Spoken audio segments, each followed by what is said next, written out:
We start with something like, for the past 30 days, we have been doing a no sugar challenge.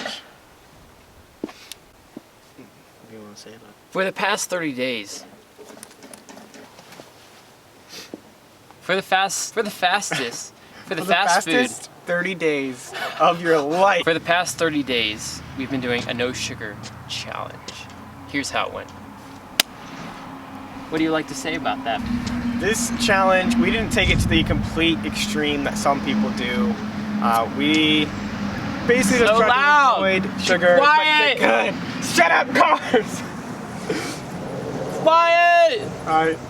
You vlogging, bro? Oh, shoot. We got a neighbor.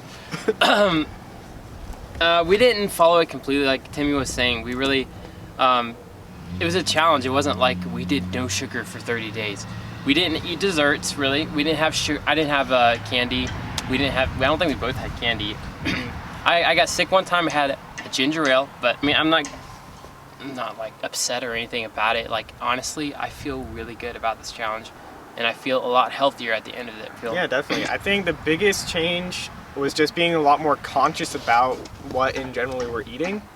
And drinking. I know that was a big thing for me, was just like when you're eating out, avoiding like sweet tea, avoiding sodas, even just avoiding like flavored things that tend to have a lot more sugar in them. You just want something to taste in your mouth all the time, and it's like when you take away sugar, it takes away a lot of the things, really. So yeah. Now personally, I'm not a big sweet person anyway. I don't have a huge sweet tooth. So it wasn't as big a challenge for me, for sure. It was hard.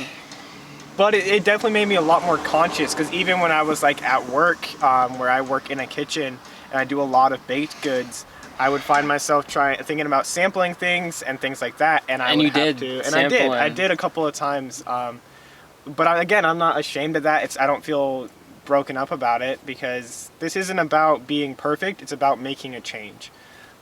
Exactly, I agree full-heartedly. Yeah. Honestly, like what we were doing too on this challenge is, it's not just we weren't eating sugar. When we were not eating sugar, we went, instead of going to like a fast food place, we were deciding to make our own meals, go home after our workouts, and like we made our own meals and that were healthier, as salads and like pasta and just all kinds of stuff that's really actually better than going out and making fast food. Plus it was cheaper, honestly, so we saved some money as well. I think the biggest surprise for me was the fact that we did save money. I didn't really think about that being something that would be a factor when you're not drinking or eating things that have a lot of sugar or those extra like treat items. You end up actually saving money, because you eat the essentials and you drink things more like water or just tea that you can make at home. I know we both ended up making green tea a lot. Yeah. Because like you said, you want something that has flavor, you want something different than water.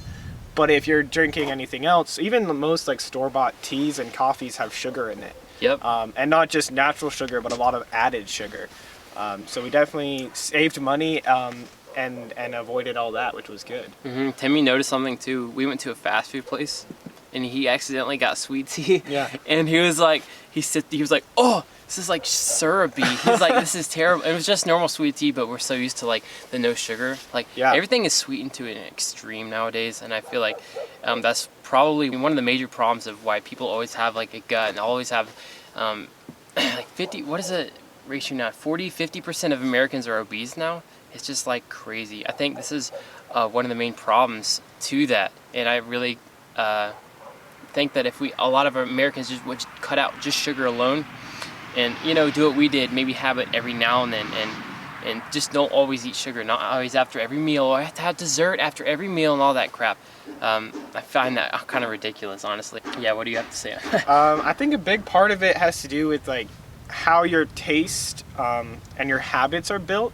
So when your palate is used to those extreme flavors of sweet and sour and savory, especially sweet, you kind of get addicted to it. Yeah. And of course, sugar can be an addiction. It can be. Where you literally your body craves it, but also just your palate, your taste is kind of deadened. And I think we both found as we adjusted that, especially with things we were drinking, like we said, like the sweet tea, it really, you don't even crave it as much. It's almost overpowering. I mean, I still like honey or a little bit of sugar in my tea, but not nearly as much as I was used to. And that's a big change. I mean, just that alone, cutting out what you're drinking, even if you just did that, say you drink a Coke with your lunch every day, if you switch to water or unsweet tea, even like, green sure, tea, it's like gonna it's burn calories, man. yeah, exactly. Like green tea, and that's why both of us like green tea so much, is it has so many health benefits. And I think that's a big thing that I noticed was my energy levels were a lot more stable. When you're not having those peaks of sugar highs and then crashes, you have a lot more stability in your energy. You may not feel super, super good like you do when you're on sugar, like that extreme, like I'm gonna go and get it, but you're gonna feel a lot better overall. Because overall you're gonna be more stable, more level, and your energy levels are gonna be just better overall. No, that's 100%. I agree with that. Because honestly, I would go through phases of like, oh, I need sugar right now. And I would be so like, oh, I need sugar, I can't do anything. And then I'd be like, oh, dead if I don't have sugar. Stuff like that. I struggle at night because I used to just like get sugary stuff at night all the time and like eat it, and just I was so like addicted to that. And what I found that helped me was I would just eat like a bowl of like rice Chex with rice milk with honey and just did that for a little while. Chex. I know, dude. I had that last night. No, literally, I did that for a little while until I completely, I just kind of fell off that and stopped doing it, and just was fine with whatever at night.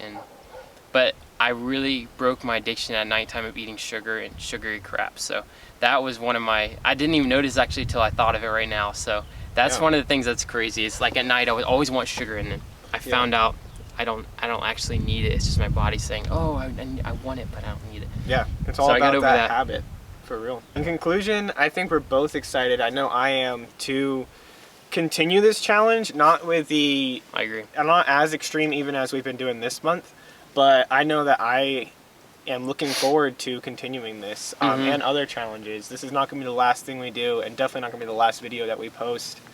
It's December 1st. It's December 1st. Wow! It's on Should Be Good. So, wait, what were you saying? So, in conclusion, we're going to continue this challenge, but not to this, I guess, not to this constriction. Not how. Ni hao. Ni hao.